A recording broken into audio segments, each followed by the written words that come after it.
Pollution के बारे में क्या कहेंगे। पॉल्यूशन तो जितना दिखाई देता तो सबको दिखाई देता। हम बुजुर्गों से पूछो क्या हाल है हमारा, खांस खांस के तो दुर्गति हो जाती है और लगता है खांसते खांसते इस पॉल्यूशन में हम विलीन हो जाएंगे। तो सरकार की है, किसी फ्रंट पे देख लो, रोड की सफाइयाँ, गाड़ी आती है, धुएं का गुब्बार, धूल का गुब्बार, हर चौराहे पे चूल्हे जलते हैं, लकड़ियाँ जलती हैं, कोयले जलते हैं, हर और कितने तंदूर जलते हैं। कौन कौन कंट्रोल कौन कर रहा है? कोई एक्शन हो रहा है किसी के? कोई नीयत नहीं है सरकार की कि इस पॉल्यूशन को कंट्रोल किया जाए।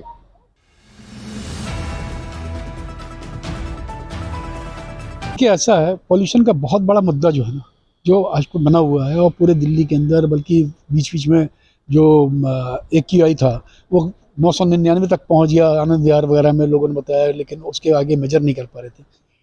आपस में डिफरेंट एजेंसीज लड़ती रहती और रियल मुद्दों पर जानना नहीं चाहती। आज की डेट में पराली एक बहुत बड़ा मुद्दा है, खास तौर से अक्टूबर नवंबर इस बार जो 2 महीने के अंदर, जबकि लोग हमेशा कहते हैं दिवाली के पटाखों और ये इन सब के कारण से होता है। ऐसा तो नहीं था। इस बार दिवाली तो आई नवंबर में, और वो भी मिड नवंबर में आई। उसके पहले पोल्यूशन इतना ज़्यादा कैसे बढ़ गया? पटाखे तब नहीं चल रहे थे। इसका मतलब कहीं कुछ गड़बड़ था। तो वो था कि एक तो भाई जाड़ों के दिनों में अंदर डेंसिटी बढ़ जाती है हवा के अंदर, नेचुरल पोल्यूशन जो ऊपर नहीं जा पा रहा है, थोड़ा बढ़ जाता है। उसके अलावा आपका जो पराली जलती रहती है, वेहिकुलर कंजेशन बहुत बढ़ जाता है उसके कारण जो है। और जब भी वेहिकुलर कंजेशन वाली बात आती है, वो कहते हैं 4 व्हीलर ज़्यादा कॉज करती है, लेकिन जितनी स्टडी है वो बिल्कुल क्लियर है कि 2 व्हीलर ज़्यादा पॉल्यूशन कॉज करते हैं, लेकिन 2 व्हीलर को रोक नहीं पाएंगे क्योंकि उनकी वोट बैंक है। तो ये सरकारें इसके ऊपर कोई मुद्दा ही नहीं उठाना चाहती।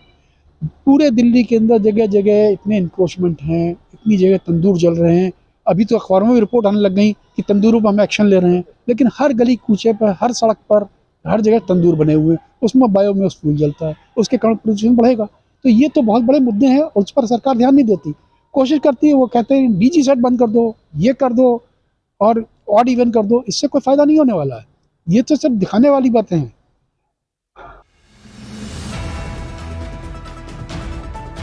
नाम बाबा अमनप्रीत है। मैं सेक्टर 12 में महिंद्रा अपार्टमेंट सोसाइटी उसका सेक्रेटरी हूँ। पोल्यूशन के बारे में तो यही कहना चाहूँगा जी कि ये समस्या तो बहुत गंभीर है, लेकिन सरकार इसके ऊपर या पॉलिटिकल एस्टैब्लिशमेंट जो है उसके ऊपर वो एक तरीके से इसको सुलझाना नहीं चाह रही, उलझा रही है सिर्फ छोटे मोटे मेजर देके।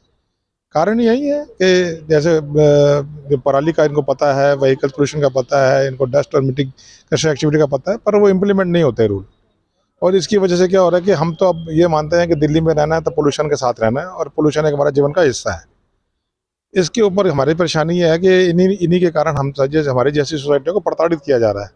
प्रताड़ित ऐसे किया जा रहा है कि CAQM का एक नया ऑर्डर आया है जिसमें वो कहता है कि दिल्ली और NCR में पोल्यूशन जो है वो uncontrolled usages of DG sets है। हम तो ये देख रहे हैं कि पिछले 2 महीने से हमारी लाइट ही नहीं गई, तो DG सेट चले कहाँ? ऐसा कौन सा डेटा है CAQM के पास जो ये शो करता है कि DG सेट जो है वो पोल्यूशन में मेजर कंट्रीब्यूटर है?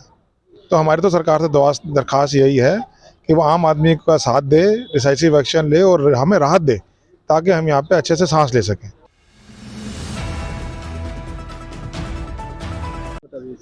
मेरा नाम तुलसीराम है। मैं द्वारका का रेजिडेंट हूँ।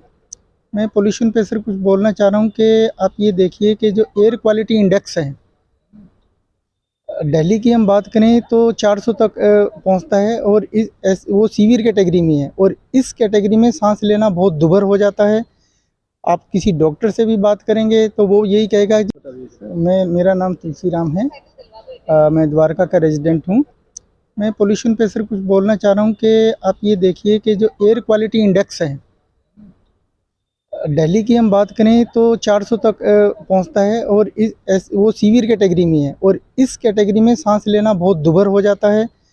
आप किसी डॉक्टर से भी बात करेंगे तो वो यही कहेगा कि इससे रेस्पिरेटरी डिजीज़ बहुत ज़्यादा हो रही हैं, और इसका मेन जो कारण है वेहिकुलर ट्रैफिक तो है ही है। इसके अलावा जो कंस्ट्रक्शन एक्टिविटीज़ हैं दिल्ली में, जो आपका डिसमेंटलिंग और डिमोलिशन एक्टिविटीज़ हैं, उससे काफ़ी ये फैलता है।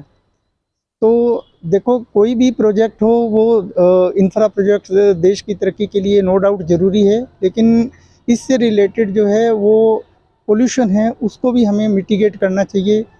इससे रिलेटेड गवर्नमेंट ने काफ़ी स्ट्रिंजेंट नॉर्म बनाए हैं कि इसको मिटिगेट करा जाए, इस पे कंट्रोल किया जाए, लेकिन प्रैक्टिकली बहुत सारी चीज़ें ऐसी होती हैं जो साइट पे पॉसिबल हो नहीं पाती, और ये एक कारण बनता है एयर पोल्यूशन का। फिलहाल जो रेगुलर रूटीन में जो पोल्यूशन बढ़ रहा है उसका रीज़न एक इंक्रोचमेंट भी है। जो जगह जगह चौराहों पर आपने भिखारी लोग जो रहते हैं ना, जिन लोगों को जगह मिली हुई है कि अपने आप आके अपना रैन बसेरा खोल लिया, वहीं चूल्हा जलाया, खाना पकाया, कपड़े धुले, सब कुछ वहाँ उनका घर बन चुका है। और ये सब चीज़ें पोल्यूशन को ही बढ़ावा दे रही हैं, क्योंकि वो चूल्हा जलाते हैं, खाना बनता है, ऐसे गली गली में तंदूर लगे हैं, वो एक पोल्यूशन को बढ़ाता है। दूसरा, रोड पे सफाई नहीं होती, झाड़ू लगा दिया, कूड़ा वहीं छोड़ दिया, उससे धूल मिट्टी उड़ता है पूरा दिन, तो वो एक इसका इशू है जो हम पोल्यूशन को ही बढ़ता है। बाकी day to day daily life में यही सब चीज़ें चल रही हैं।